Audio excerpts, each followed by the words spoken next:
So it's time to make the cooling system. I'm reusing the same radiator that was in it with the small block Chevy, and I'm assuming this is just a stock radiator for the truck. There's a few different radiators that can come in these trucks. Some of them are this height, some of them go up to here. I think I've seen ones that are like in between, and then there's different widths, probably depending on the cooling package, if the truck had air conditioning, if it didn't, 6-cylinder, small block, big block, all that fun stuff. This was a replacement radiator. There's a tag on it somewhere, but also it has an auto trans cooler in it, and this truck was manual, so they just plugged them. Not that you have to, but they did. So, continuing with the running theme of this, the stock lower hose for a 2003 Silverado fits. It's the right size on both ends. I had to cut maybe an inch off of here, and I cut about 2 or 3 inches off the bottom. But it fits. It's not even kinked. They even give you the nice corrugated spaghetti covering here where it rubs on the frame rail. It's all planned out pretty good. The thing that I was kind of worried about was these have a steam hose. Comes off the bottom of the throttle body. I don't know if it's visible here. Where you're hiding. There it is. Oop, all the way over. Come on, there we go. That's plumbed into these steam pipes to run across, and aside from running coolant through the throttle body to warm it up, that's basically where you purge all the air out of in the system to bleed the system. Steam comes out of that. So normally that's recirculated into the coolant bottle, which is on the passenger fender on the truck this motor came out of, and I've seen it in the vans and stuff, it gets recirculated back into the radiator. So I thought I was going to have to make like a T-fitting in the upper radiator hose. It had that little hose going to it so it had room to bleed the air out. I know a lot of guys just block them off, but I'm kind of a fan of it because it makes it really easy to bleed the cooling system. And lo and behold, when I look at this radiator, some square bodies have a heater hose return that goes to the radiator. That's what this heater hose size fitting's for. And this one has a plug inside of it, which is pipe thread.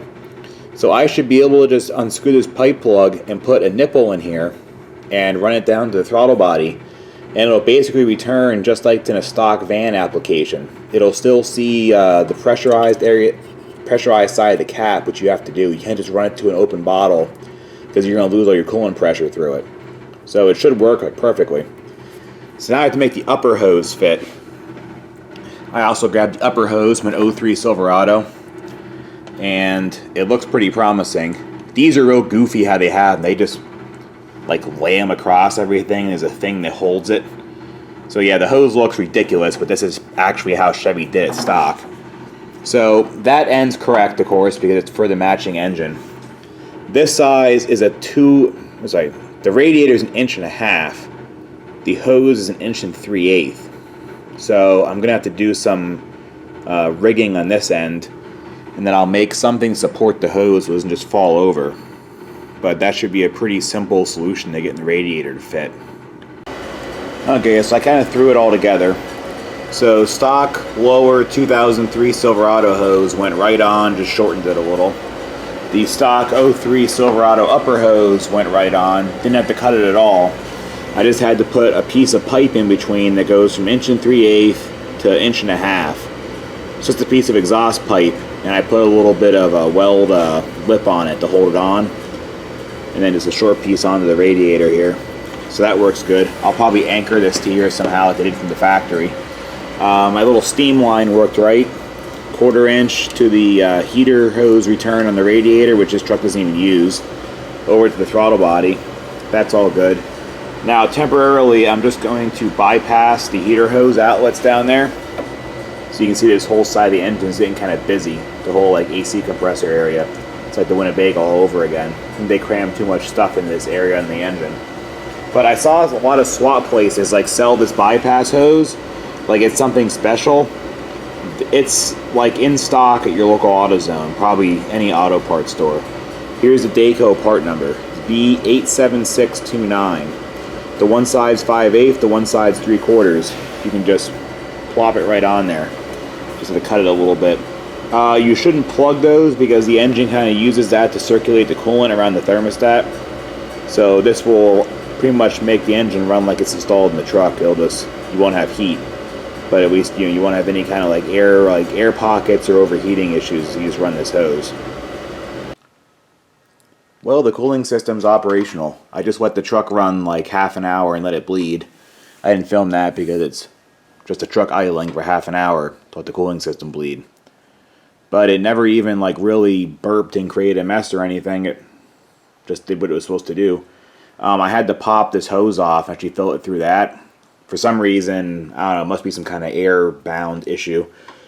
It would only take not even a gallon of coolant before it's filled to the cap. So it wasn't going in the motor at all. So it ended up taking about 3 gallons, and then the engine just ran like normal. It bled all the air through through the steam hose back in the radiator. I saw it coming up bubbles out of that side. Thermostat open, thermostat closed, open, closed, everything's good. Now my little Volvo fan here from the junkyard for some reason didn't like its vacation the last few months while it's been out of the truck. And it just sounds like it's eating gravel when you turn it on now. And it won't turn on and off on its own. So I don't know, it didn't like sitting. But I'll have to fix that. I can just grab another one from the junkyard. And as far as the fan controller goes, now that I have the LS computer in it, I can just control it off the factory ECU, have it control relays directly. So it's not that big of a deal. That fan was like $15. But yeah, I guess on the next thing now. I guess I'll do the exhaust so I can hear myself think. Now, I think I mentioned it already, but just in case I didn't and I'm imagining things, the headers I'm using are Speed Engineering brand. I got them off eBay. They're actually for putting an LS into a square body. So they actually fit very nice. You can see they fit right down around the frame rail there. No cutting of the frame. Stock manifolds actually won't fit, at least not stock truck manifolds. I think you can use some kind of LS3 manifold or Camaro manifold or something and it'll clear. But a stock truck manifold will just go right in the top of the frame rail. So these are quite narrow, get around stuff. And they're actually very well made. Stainless headers, I think they're 1 3/4 primary. They have a 3-inch collector on them. And I also got their universal X-pipe kit to connect these up. Yeah, here's their X-pipe they sell for these headers. Also looks pretty nice. It's all slip connection. They give you a bunch of band clamps. They give you a 2.5 to 3-inch adapter. I did get the 2.5-inch kit. They think they do make a 3-inch kit. And then they also make a kit that comes with a canister style muffler and turn downs. Now, I saw since I bought this, I've had this for a while, they now actually make a kit for square bodies where it has the pre-bent humps to go over the cross member. I'll show you what I mean with that in a second. And mufflers and everything. I didn't see that when I bought this. If it existed, that sucks. I would have bought that. But I'll make do with this. And then for mufflers, I got these Cherry Bomb Salutes, 2.5-inch. I saw these on an episode of Engine Masters is how I learned they existed. These were $40 a piece. They're pretty nice. Also stainless, nice welds on them. These are the longer version. This is a 24-inch long. The standard ones are 22s. So you can see these look a little bit longer than normal. And then I got the offset ones because I wanted it to be in the muffler for as long as possible to sound deaden it a little more. Same reason why I got the longer one is to hopefully shut these up. These are like a rip-off MagnaFlow. It just has a perforated tube that goes right through. If this was a center, you could look right through the muffler. And then there's fiberglass packing around it. I have a similar Dynamax copy of a MagnaFlow on my Chevelle. I like how they sound. I like them a lot more than the Flowmaster style. They don't drone or anything. And they still sound pretty good. So these are what we're gonna go with. So now I'll show you my issue with putting it all up. So there are the headers underneath the truck. Like I said, they're a 3-inch outlet, and those slip pipes that come with the X pipe should go right onto them. The issue I'm having is if you line them up to the cross member, they're shooting right into it. Now the cross member does have these humps here the exhaust is supposed to go under, they're slight. Tejas actually makes a double hump cross member that'll clear headers. And like I said, now that I've seen that square body kit that Speed Engineering sells, they actually have a dip right in those head pipes, which would eliminate that. But instead of buying another cross member, because this one already fits, it's not even about the price, this one already fits in the truck, so I don't want to mess with it. I'm just going to put like a dip in the exhaust pipes and then shoot them back into that X pipe and right into the mufflers. So what we have going on here is I took the slip connector that came with the exhaust and I'm just cutting the 2.5-inch slip portion of it off. And I got these little short 2.5-inch flex joints. I think they're only like a 3-inch or might be like a 2.5-inch by 2.5-inch flex. I'm just gonna weld it right on, as so.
Well, here's the creations that go around the cross member. Turned out pretty good. This one up here was the prototype, so it has a bonus piece in it. But this one down here, I had some idea of what I was doing. Pretty much the same thing on both of them. I can't finish weld them because I'm pretty much out of welding gas. I had just enough to tack them, and I started to weld that one up there. So it'll be quicker for me just to bring these into work than it will be for me to actually have time to go get welding gas somewhere. So once these are welded, then I can hook up the X pipe and keep going back from there. Here is the whole exhaust laid out in a pointless shot there where it accomplishes nothing. But there's the mufflers, X pipe, and head pipes. So now you have some idea what I'm trying to accomplish here. When you lay it out like that, it's a lot longer than I expected. I mean, that probably only has to move forward like 6 inches, and that's what it's going to be like on the truck. So I'm just going to roll with this for now. I might put dumps on it, but I kind of like my stuff to have tailpipes. So there's a good chance I'm going to have tailpipes bent up or do them myself that go out behind the rear wheels. Okay, here's the finished exhaust. It's kind of hard to show it because it's not on the lift, and I did it on my back on the floor. But mufflers are pretty much level. I put hangers in the back that you can't really see, but they're up to like roughly where the factory hangers were for the exhaust. The X pipe lines up like right with the carrier bearing. It's a little far back from like I guess where an X pipe should be, but it's good enough I guess. Then up there, everything's connected to the headers all nice. I used the 3-inch slip connectors they gave and their clamps. Their clamps leave a little bit to be desired. You have to tighten the hell out of them. Like, see that one there? If I tighten that one anymore, the bolt in the clamp's gonna break. And it still isn't even like sandwiched down. So I'm probably gonna end up actually like solid welding these once I get this on a lift. Don't mind like my horrendous welding there. It is what it is. It's under the truck, no one will see it. And then it doesn't really hang like lower than the gas tank does when you look at it. That little dip right there, that's it. Other than that, the whole thing's tucked up like pretty good under the truck. So it shouldn't scrape on anything.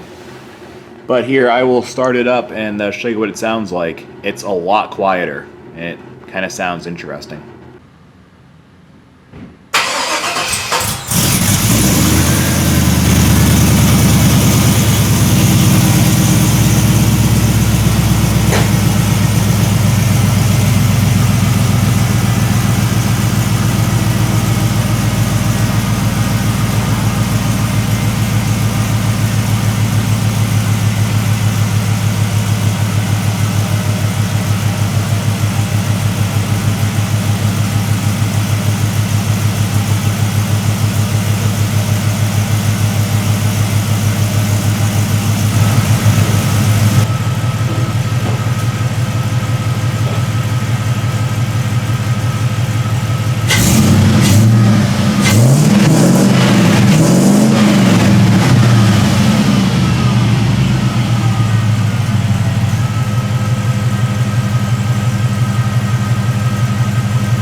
that's about enough for this video. Exhaust is pretty quiet, a lot quieter than I thought it would have been. I thought this thing was just going to be like ridiculously loud with the long tubes on it no matter what and no cats, so it's pretty quiet. Kind of sounds a little bit like a Mustang, which is odd, but I guess I'll go with it. It'll eventually sound better later, I guess. And I'll see what it sounds like with tailpipes. Usually that changes everything too, but at least it's not obnoxiously loud. It doesn't have like that glass pack like crack to it or anything, because I can't stand that. The next thing I have to do is I want to get the gauge cluster working. That'll probably be like pretty much the whole next video, because I think it might be kind of complicated. Maybe not, maybe it'll go easier than we think. And then I have a few other little things to tidy up, and I think if I just connect the trans cooler up to the radiator, I think in theory I can drive it. So we'll see how much I forgot about that I haven't done yet. But I think like the major part of the actual swap is good. I'm still going to put the air conditioning in. That's like a whole separate ordeal. But making some progress. So I'll see you in the next video.